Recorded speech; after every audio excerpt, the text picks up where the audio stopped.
अगर रोहित शर्मा और MS Dhoni greatest captains की लिस्ट में आते हैं तो वे टेस्ट क्रिकेट की कैप्टनसी में फेल क्यों हो गए। और यही रीजन है कि T20 और ODI का मैच जीतना एक कैप्टन के लिए बहुत ज्यादा इजी बन जाता है compare to test cricket. Captaincy एक ऐसी कला जो शायद सबके पास ना हो, बट जिसके पास है क्या वो एक परफेक्ट कैप्टन है? आओ AI से पूछते हैं।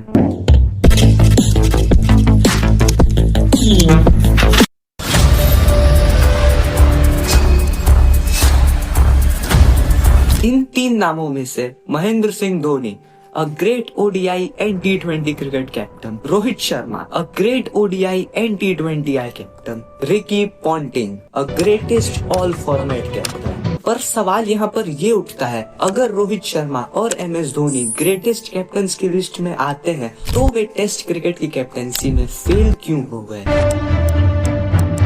वही कुछ कैप्टन्स जैसे स्टीव वॉक, ग्रेन स्मिथ, जिनकी उतनी हाइप नहीं बनाई गई, वे इस फॉर्मेट के एक ग्रेट टेस्ट कैप्टन्स कहलाते हैं। एक इंसान जिसने अपनी कैप्टनसी में एक T20 वर्ल्ड कप जीता, एक चैंपियंस ट्रॉफी जीती,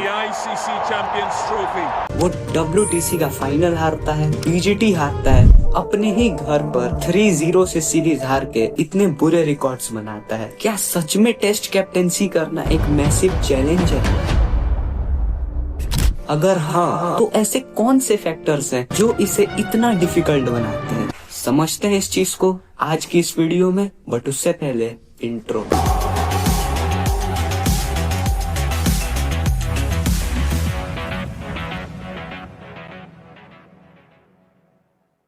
इमेजिन आप एक ग्राउंड में टेस्ट कैप्टेंसी कर रहे हो और 1 लाख लोग आपके आंखों के सामने आपकी बुराई कर रहे हैं।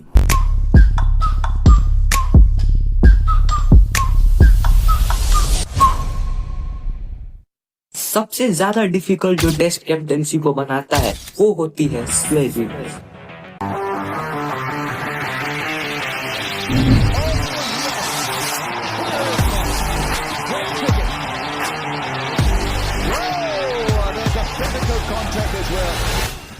जो हमें T20 और ODI क्रिकेट में बहुत ज्यादा कम देखने को मिलती है। और टेस्ट क्रिकेट में स्लेजिंग इसलिए भी बढ़ जाती है क्योंकि ये फॉर्मेट इतना लंबा आता है। जब आपको 5 दिन खेलना है तो आप 5 दिन एक जेंटलमैन की तरह क्रिकेट खेल के बहुत रेयर चांस है कि आप जीतोगे। जब सामने वाली टीम अच्छा खेल रही होती है और आपके बॉलर्स थक रहे हैं तो आपको कुछ ना कुछ बातें बोलकर सामने वाली टीम को स्लेज करके उनका फोकस हटाना ही पड़ता है। ये काम यूजुअली कैप्टन या फिर किसी एग्रेसिव प्लेयर का होता है, बट कभी कभी ऑस्ट्रेलिया और इंग्लैंड जैसे ग्राउंड्स में ये काम क्राउड ही कर देती है।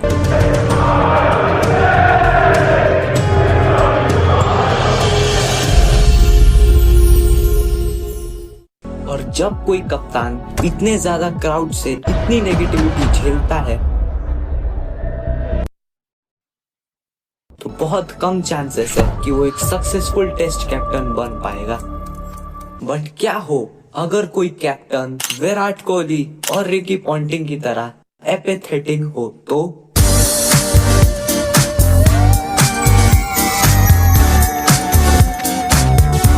कभी कभी टेस्ट क्रिकेट इतना क्रूअल बन जाता है कि एक डिजर्विंग टीम जो मैच जीत रही होती है वो नहीं जीत पाती और एक जो नॉन डिजर्विंग टीम जो हारने वाली थी उस मैच को, वो उस मैच को ड्रॉ कर And the match is drawn. यानी ये इतना अनप्रेडिक्टेबल फॉर्मेट है कि अगर आपने अच्छी क्रिकेट खेली तो जरूरी नहीं है आप जीत जाओगे, और अगर आपने बुरी क्रिकेट खेली तो जरूरी नहीं है कि आप हार जाओगे। क्योंकि एक टेस्ट मैच 5 दिन खेला जाता है और एक दिन के 90 ओवर्स, 90 × 5 यानी 450 ओवर्स का गेम।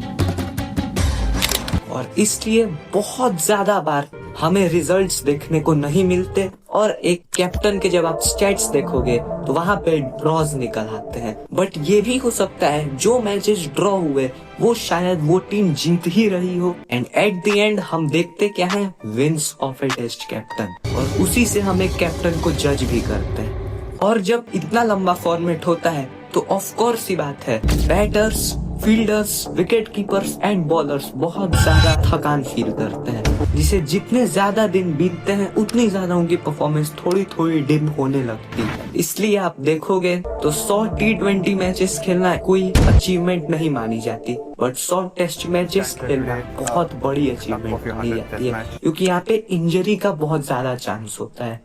और यही रीजन है कि T20 और ODI का मैच जीतना एक कैप्टन के लिए बहुत ज्यादा इजी बन जाता है कंपेयर टू टेस्ट क्रिकेट, कि वहां पर कुछ घंटे अच्छे क्रिकेट खेल के आपको रिजल्ट मिल जाता है, बट यहाँ पे आपको 5 दिन सही क्रिकेट खेलने पे भी शायद रिजल्ट ना मिले। ये भी तो हो सकता है कि कैप्टन का नेचर ही डिफरेंट हो।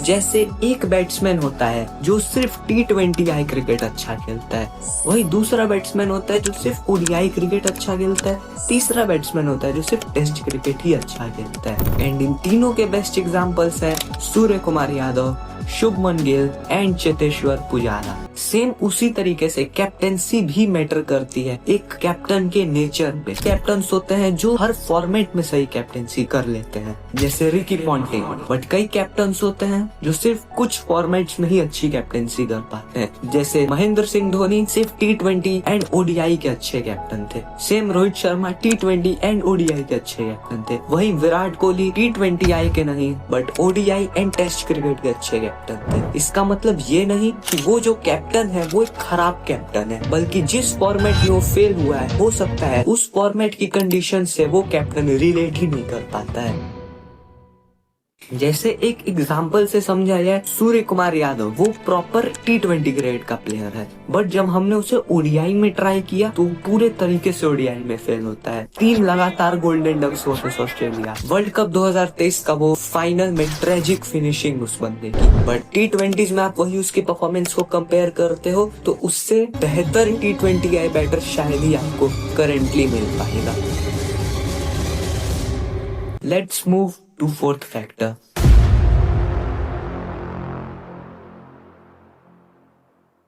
ये फैक्टर शायद थोड़ा जस्टिफाइड ना हो, बट हमने बहुत बार देखा है कि टेस्ट क्रिकेट में जो पिचेस रहती हैं वो कभी कभी बहुत ज्यादा वन साइडेड बन जाती हैं। लाइक अभी जो रिसेंट एग्जांपल था एशेस का, उसमें एक ही दिन में 19 विकेटें गिरी थी। फिर जो इंडिया वर्सेस साउथ अफ्रीका का टेस्ट मैच हुआ था, वहाँ पे पूरी स्पिनिंग ट्रैक बना दी गई थी। तो ये कभी कभी ऐसा होता है जब टेस्ट क्रिकेट को डिफिकल्ट बनाने के लिए हार्ड पिचेस बना दी जाती हैं जो बस एक ही डिपार्टमेंट को फेवर करे। तो ये कोई बहुत बड़ा फैक्टर नहीं है, बट एक छोटा सा फैक्टर था, इसलिए मैंने इस पे बात कर ली। तो दोस्तों, डॉक्यूमेंट्री #8 फिनिश हो चुकी है एंड होप सो मैंने जितने फैक्टर्स तुम्हें बताए वो तुम्हें सही लगे और तुम रिलेट कर पाओ सारे फैक्टर्स से। बाकी अगर कोई भी फैक्टर जिससे तुम रिलेट नहीं करते हो या फिर तुम्हें गलत लगता है, तुम कमेंट कर देना, तुम्हें रिप्लाई मिल जाएगा। एंड अगर तुम्हें वीडियो पसंद आई, लाइक करो, कमेंट करो, सब्सक्राइब करो और इस वीडियो को जितना ज्यादा तुम्हें हो सकता है शेयर करो, ताकि ज्यादा से ज्यादा लोगों के पास ये वीडियो पहुंचे। बाकी till then I will see you next video, take care, bye bye, प्यार करते रहो, पीस आउट।